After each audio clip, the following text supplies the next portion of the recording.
siang semua, kembali lagi di podcast Marlin.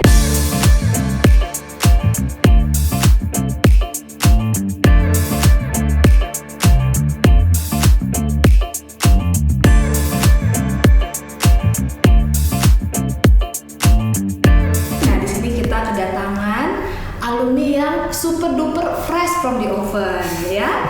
Nah, di sini kita kedatangan dengan Mbak Sunel. Halo Mbak Sunel. Halo. Iya, dan juga kedua orang tuanya ada Ibu Leni dan Bapak Surya.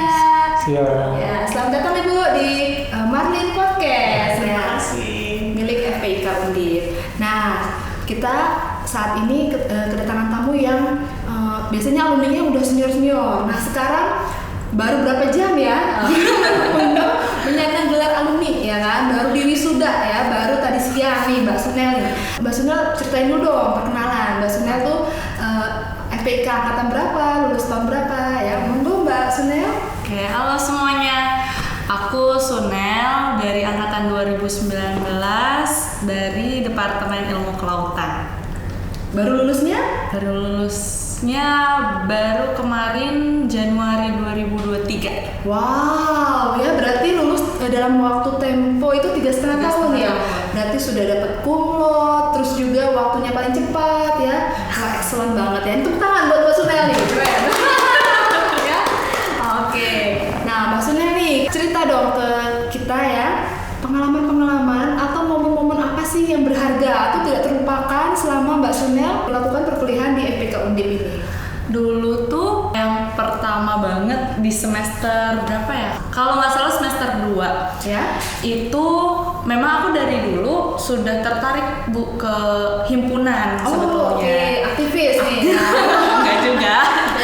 Terus semester 2 akhir kebetulan ada oprek himpunan. Oke. Dan akhirnya daftar dan ternyata bertahan 2 tahun sampai selesai. Oke. Jadi di bidang PSDM kemarin sempat dimandati untuk menjadi kepala bidang PSDM seperti itu. Nah, setelah sudah himpunan bingung nih mau ngapain lagi, ternyata COVID juga. Iya betul. Lalu ya udah gimana ya caranya gitu. Ternyata kata teman-teman aku sih banyak dosen yang buka proyekan, Bu. Oke. Jadi coba kontak deh ke dosen ini, dosen itu. Iya. Dan kebetulan memang cari dosen yang memang aku suka di bidangnya. Ternyata puji Tuhan kecantol sama satu dosen. Oke. Seperti itu. Dan dosen tersebut juga bantu aku untuk lulus sampai sekarang. Dan aku memang akhirnya difokuskan oleh beliau di bagian perlepan di bioteknologi laut seperti itu. Wow, mantap ya. Masih sangat sedikit loh di kita nih Indonesia yang memang fokus di bidang bioteknologi karena memang membutuhkan teknologi yang cukup rumit ya, terus juga membutuhkan treatment yang sangat-sangat teliti ya. Itu betul. Pokoknya luar biasa. Saya tahu sekali effortnya dan untuk telatenan tingkat dewa itu penting ya. Nanti Iya. biasa, Bu. Oke, nah sekarang sebagai lulusan tercepat dan terbaik ya Mbak Sunel nih, kira-kira rencana abis lulus S1 ini apa nih Mbak Sunel? Saya rencana sebetulnya mau lanjut studi karena menurut saya ilmu kelautan itu udah spesifik. Kalau dilanjutin lagi kenapa enggak kayak gitu. Tapi kalau memang semisal belum dikasih rezekinya, memang mau fokus untuk buka bisnis sendiri gitu.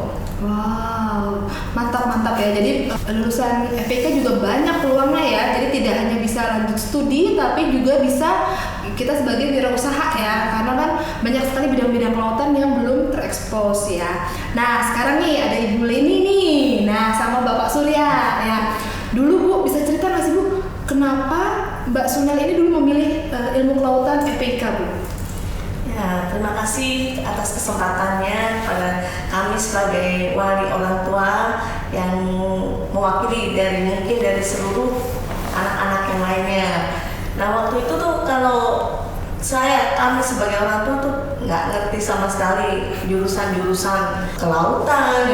Zaman dulu kami tuh cuma ekonomi, ya, hukum, tahunya kan, akuntansi, general ya Bu. Ya, general yang cepet kerja apa sih gitu, udah simple. Kalau sekarang banyak jurusan, ya kan, kita sempat bingung dia milih kelautan ini. Besok nanti setelah lulus kerja apa, mau jadi apa, gitu loh.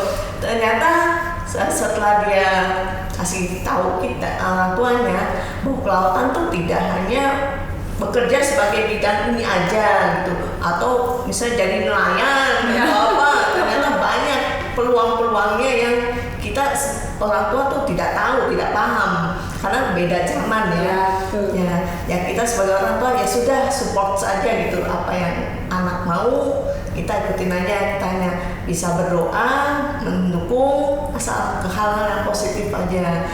Nah, intinya awal-awal seperti itu. Kenapa dia milih ya? Terus dari Mbak Sunelnya sendiri yang memilih dan kekeh ya Bu ya, pengen itu ya. Saya awalnya enggak, kenapa nggak yang cepet kerja aja lah, kita cewek gitu. Ngapain dulu mami begini. Ya memang dulu itu ilmu kelautan masih sangat jarang ya, bahkan belum ada. Nah sekarang ini Bu mulai hampir di setiap universitas negeri di setiap provinsi sudah mulai membuka cabang ya. Jadi memang lagi sangat hits atau lagi tren nih, banyak sekali universitas-universitas yang membuka kelautan dan perikanan. Salah satunya Undip ini sebagai pionir nih dari tahun 80-an. Nah sekarang tahun 2023 sudah berusia 29 tahun. Jadi dan ternyata Mbak Sunel menunjukkan ya Bu ya keseriusannya, kesungguhannya dengan tadi yang lulusnya cepat, nilai terbaik ya, dan akan melanjutkan studi ya Bu ya. Oke, nah kira-kira nih dari Pak Surya, kira-kira ada yang berubah nggak dari Mbak Sunel ketika mengikuti perkuliahan di FPK Undip ini? Ada yang berubah nggak dari yang sebelum dan sesudah nih?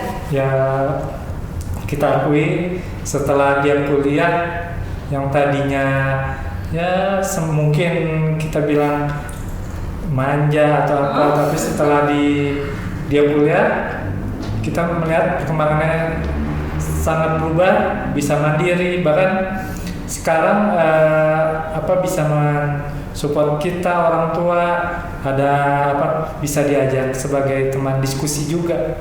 Oke, jadi dari segi kepribadian juga bertumbuh ya Pak ya, mandirian, tanggung jawabnya. Oke, jadi banyak sekali hal-hal positif yang diperoleh selama perkuliahan di FPK Undip. Oke, nah sekarang kira-kira nih mungkin dari Bapak, Ibu ya dan Mbak Sunel ya, kira-kira ada nggak pesan buat teman-teman atau adik-adik kita yang masih bingung nanti kuliahnya mau di mana ya, mengapa harus memilih FPK Undip? Ya, mungkin dari Ibu Bu ada yang ya kesan-kesan? Sedikit saya cerita flashback ya. Waktu awal semester pertama atau kedua lah ya, anak saya tuh sempat down. Kaget kan, mungkin dari biasanya dicekoki, sekarang harus sendiri, nyari ilmu sendiri gitu ya. Sempat nangis-nangis, bahkan sempat nggak mau kuliah lagi. Tapi yang saya sih cuman sebagai orang tua ya kasih nasihat aja, sabar, harus banyak tanya atau banyak temen bergaul ya kan. Nah puji Tuhan ya, ini kakak-kakak kelasnya nih di FPK ini ya sangat membantu. Jadi nggak melepaskan tuh adik-adik kelasnya. Jadi ada yang bantu dia loh untuk misalnya mau menanya, misalnya adik kelasnya nanya, itu yang saya salut.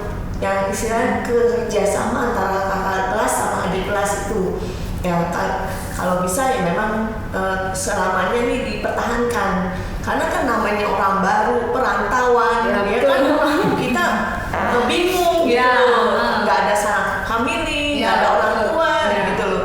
Nah justru kakak kelas ini yang sangat membantu adik-adik kelasnya. Jadi sebagai mentor ya, betul.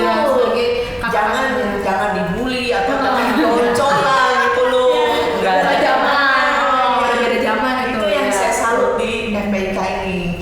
Nah akhirnya dia bisa bertahan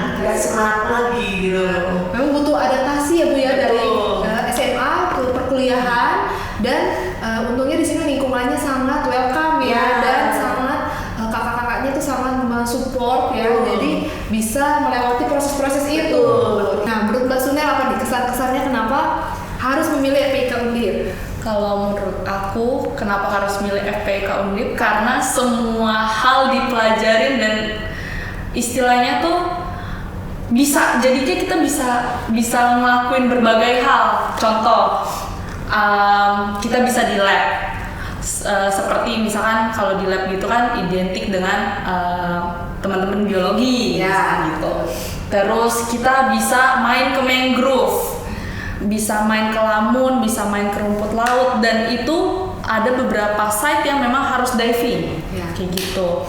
Mau ke masyarakat itu bisa juga di situ. Jadi benar-benar untuk di FPIK Undip ini diajari bagaimana kita bisa multitasking seperti itu, Bu. Jadi menurut saya ya udah pilih FPIK Undip aja. Jadi nggak usah pikir yang lain, langsung pilihan pertama FPIK Undip gitu. Oke, mantul ya. Mungkin dari Bapak, Pak, ada nggak Pak pesan-pesan nih kenapa harus milih FPIK Undip? Ya, tidak usah banyak bicara, ini buktinya. Oke, langsung ya melihat hasil ya.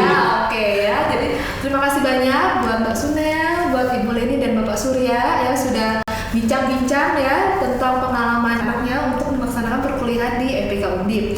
Yang memang tadi ya sekarang FPIK Undip sudah memiliki fasilitas yang lengkap, terus juga banyak sekali penelitian-penelitian yang mensupport tadi untuk hal-hal yang memang berkembang baru ya, tadi seperti bioteknologi ya kan, biofarmasi. Jadi masih banyak sekali hal-hal yang memang perlu digali demi tumbuh dan berkembangnya kemaritiman Indonesia ya. Sekali lagi terima kasih untuk waktu dan kesempatannya. Kita bertemu lagi di kesempatan lain dan sampai jumpa.